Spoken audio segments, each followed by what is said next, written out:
Salut tout le monde, bienvenue dans cette nouvelle vidéo. Elle sera consacrée au Honor View 20, l'un des derniers smartphones annoncés sur le marché et le dernier smartphone proposé par la marque. Il a été présenté hier soir, donc c'est un smartphone qui est assez innovant sur pas mal d'aspects. Deux grosses nouveautés au programme, déjà bien sûr en termes de design, fini les encoches, fini le tiroir coulissant. Honor a pris le pari de présenter un smartphone équipé d'un trou en fait dans l'écran, et le capteur photo finalement utilise une petite partie de l'écran. La dalle en verre a été percée afin de permettre le passage de l'objectif.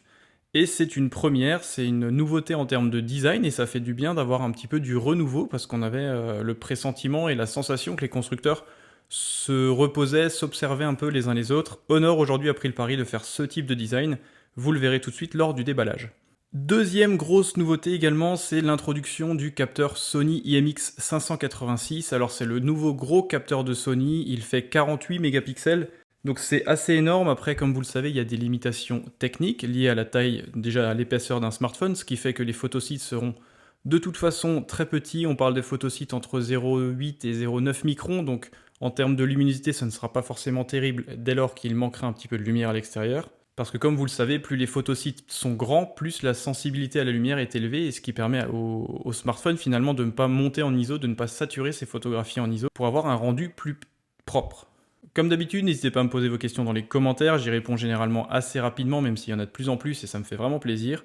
Et bien sûr, n'hésitez pas à vous abonner à ma chaîne, on se retrouve tout de suite pour le déballage et la présentation du Honor View 20 en version 6Go, 128Go d'espace de stockage. Alors pour commencer, le packing est plutôt sympa, donc c'est vraiment dans la droite lignée de ce que proposent Honor et Huawei généralement.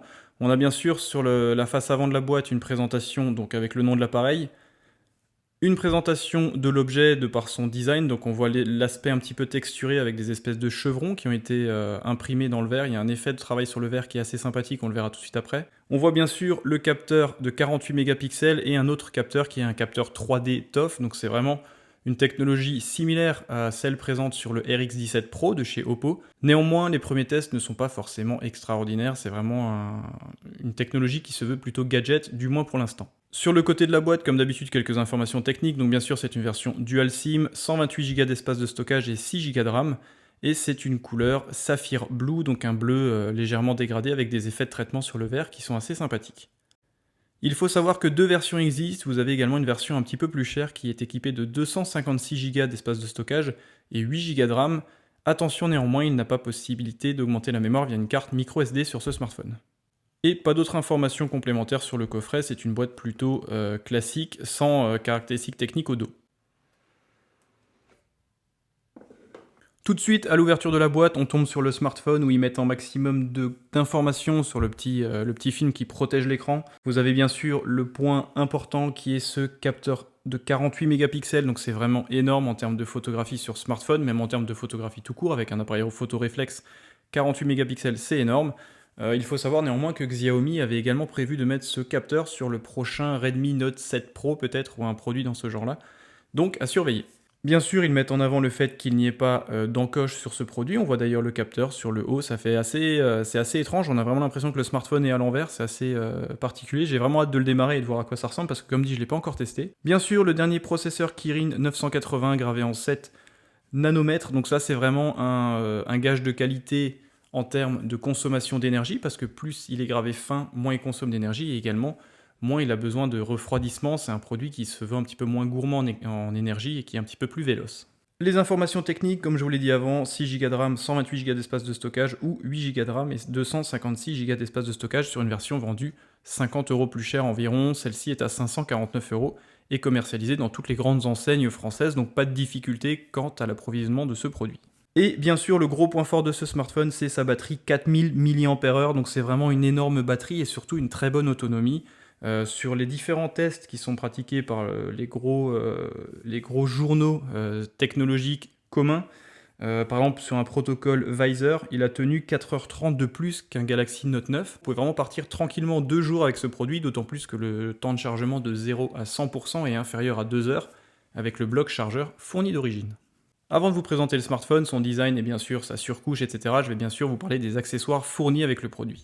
Bien sûr, on a un petit extracteur tiroir SIM dans lequel vous pouvez mettre 2 cartes nano SIM. Attention, pas de possibilité d'étendre la mémoire sur ce smartphone. C'est un petit peu dommage, néanmoins ils n'ont pas été avares en mémoire. 128Go de base, 256Go d'espace sur le haut de gamme. Tout ça pour moins de 600 €, c'est assez correct. Comme d'habitude chez Honor, on a le droit à une coque souple transparente pour protéger le smartphone dès la sortie de la boîte. Ça, c'est un point fort et c'est vraiment la signature un petit peu de Huawei et de Honor. Vous avez bien sûr droit au document de démarrage rapide du smartphone ainsi qu'à un document lié à la garantie du produit. On retrouve également le bloc chargeur, donc il est compatible avec la supercharge, donc ça permet de charger le smartphone, je le rappelle 4000 mAh, de 0 à 100% en moins de 2 heures, ce qui est plutôt confortable, d'autant plus que l'autonomie vous permettra de tenir au moins 2 jours loin d'une prise électrique. Un câble USB type C, donc classique, il est utilisé sur tous les produits de la marque, que ce soit Honor ou Huawei. Donc on est bien sûr en connexion USB type C sur ce produit. Et bien sûr, une paire d'écouteurs, donc là c'est vraiment dans le design un petit peu de ce que proposait Apple à l'époque sur ses smartphones. Donc c'est des écouteurs qui ne sont pas des intra-auriculaires, néanmoins ils ont une sortie audio plutôt confortable, d'autant plus que ce smartphone est toujours équipé d'une prise mini jack 3.5. Donc voilà, donc en termes de sortie audio, c'est plutôt un bon produit et les écouteurs fournis d'origine sont vraiment qualitatifs. Et voilà, on se retrouve devant cette superbe coque dorsale. Donc c'est une coque en verre avec un traitement assez sympathique. Vous voyez, il y a des espèces de chevrons qui se dessinent en fonction de l'angle de la lumière. C'est vraiment du plus bel effet. Il a vraiment un dos qui est vraiment très sympa. Légèrement biseauté, donc ce qui assure une prise en main plutôt sympathique dans le sens où il épousera parfaitement la paume de la main. C'est vraiment un beau produit. La finition semble être tout simplement excellente. Et je le répète, cet effet est plutôt sympathique, assez surprenant parce qu'on a l'impression que c'est vraiment un écran finalement qui est animé, et je trouve ça plutôt cool. Sur le bas de l'appareil, on retrouve un nouveau logo pour Honor, donc on voit vraiment qu'il y a une prise de position. C'est vraiment un constructeur à part entière qui essaye de se détacher légèrement de sa maison mère qui est Huawei, et c'est vraiment une prise d'identité qui est assez sympathique en termes tant de design général que de prise de risque sur la fabrication et l'évolution de ces produits. Au dos, comme d'habitude, un lecteur d'empreintes, toujours très performant, que ce soit sur Honor, Huawei ou même la plupart des constructeurs aujourd'hui.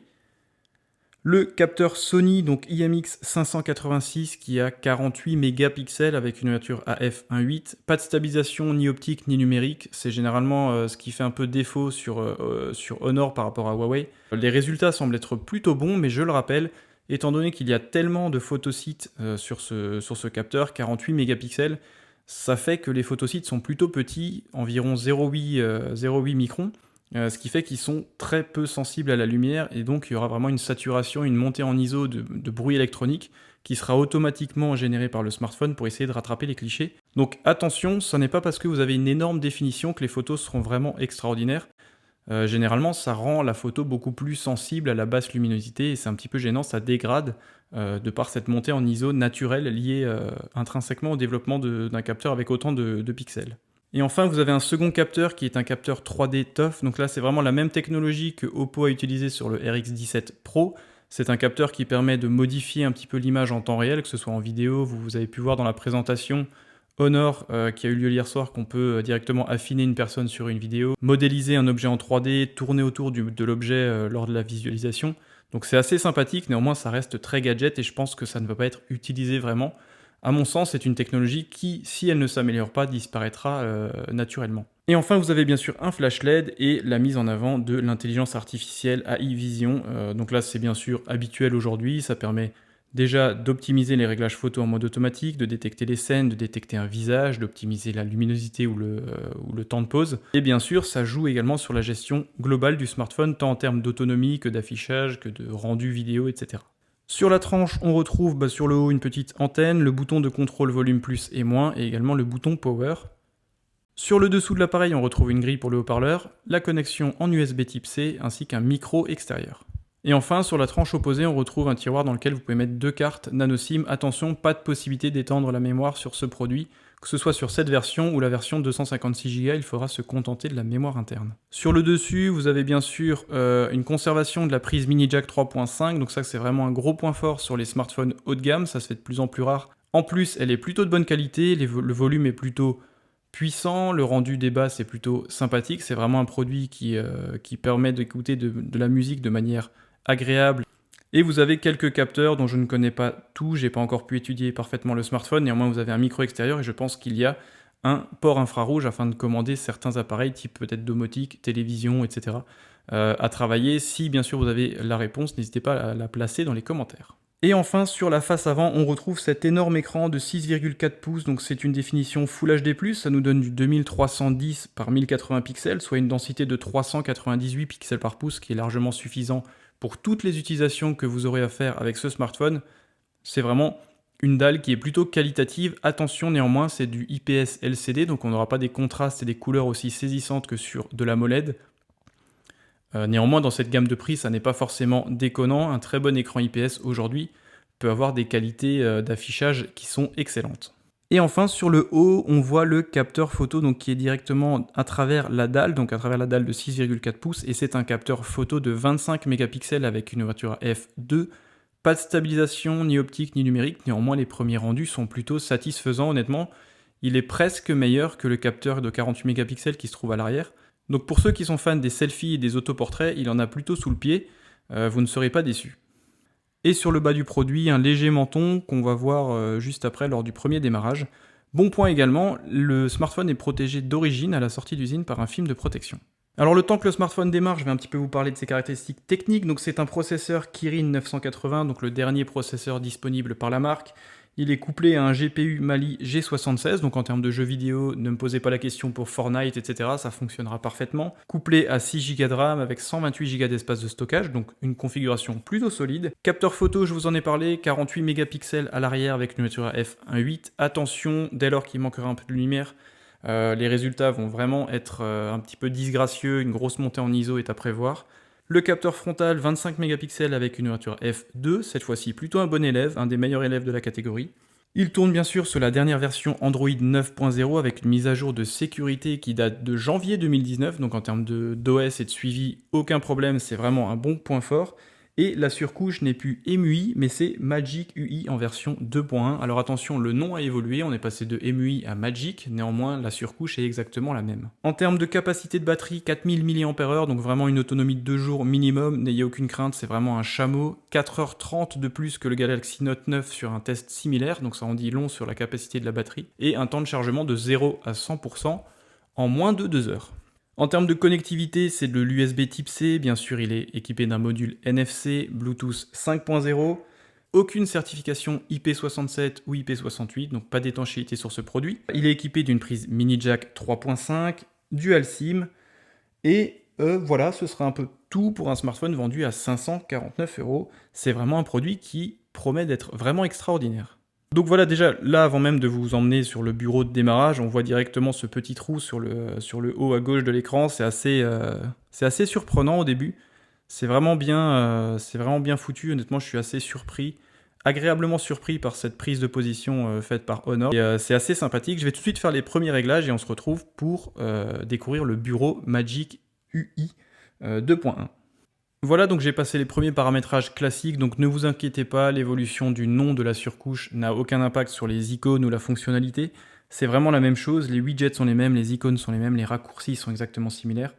Je suis un petit peu déçu, vous savez pourquoi? Parce que lors de la présentation, il y avait des fonds d'écran qui étaient vraiment sympas, qui donnaient un petit peu, qui mettaient le point sur ce capteur photo dissimulé dans l'écran, en faisant diffuser de la lumière à partir de ce point, c'est-à-dire que le point noir était directement noirci lié à la présence d'un capteur photo, et des rayons partaient un petit peu de ce trou. Je trouvais ça très sympa.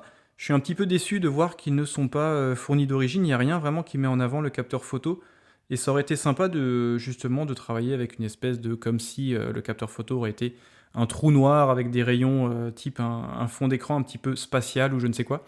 Là c'est un petit peu dommage.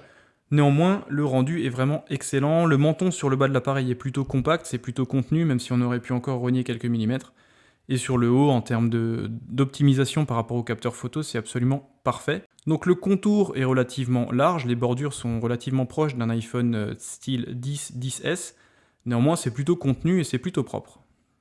Donc la surcouche, je vous en ai parlé, on a quitté EMUI pour rentrer sur le monde de Magic. Néanmoins, c'est strictement pareil.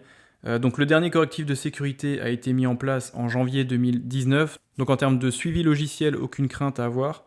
Version en 2.0.1 pour la version Magic et en version bien sûr 9 pour la version Android. Le Kirin 980, 6 Go de RAM au premier démarrage. Sur les 128 Go d'espace de stockage, il en reste 113,2, donc c'est plutôt dans la moyenne basse de la prise de stockage par les applications natives. Une résolution en Full HD+, bien sûr sur ce produit comme sur tous les produits Honor, vous avez la possibilité de passer en gestion automatique, c'est-à-dire que la définition sera un petit peu moins bonne en utilisation type bureautique, texte, lecture, et s'améliorera lors de la visualisation de vidéos ou de photographies. C'est plutôt sympa et ça fait gagner quelques minutes peut-être précieuses en termes d'autonomie. Donc pour l'interface, c'est vraiment similaire à EMUI, c'est vraiment similaire à tous les produits Honor et Huawei, aucun problème. L'écran est vraiment beau, très lumineux, donc là la luminosité est à balle. Néanmoins, c'est vraiment un bel écran, ça me rappelle un petit peu l'écran du Huawei Mate 20. C'est assez difficile à décrire comme ça en vidéo. Néanmoins, on a vraiment l'impression que l'écran LCD est collé à la dalle capacitive et c'est du plus bel effet. Je vous remontre encore un petit peu l'intégration de ce capteur photo, c'est assez surprenant et encore là c'est un peu plus marqué de par la présence d'un film de protection, ça renforce un petit peu l'aspect creusé, troué dans l'écran. Néanmoins, je suis persuadé que si on enlève ce film de protection, l'effet doit vraiment être du plus bel effet si on peut dire.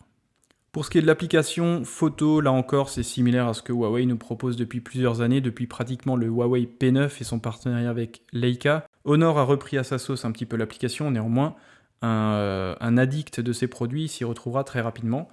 Dans les paramètres, on retrouve bien sûr tout de suite la définition, donc c'est du 48 mégapixels en format 4 tiers, ça nous donne du 8000 par 6000 pixels, c'est absolument énorme. Attention néanmoins, je crois qu'en basse lumière, automatiquement, il passe en 12 mégapixels pour se reposer sur un système de pixel binding de nuit. En fait, c'est un système qui récupère les informations de plusieurs pixels pour les regrouper et essayer de faire une espèce de HDR un petit peu brouillon.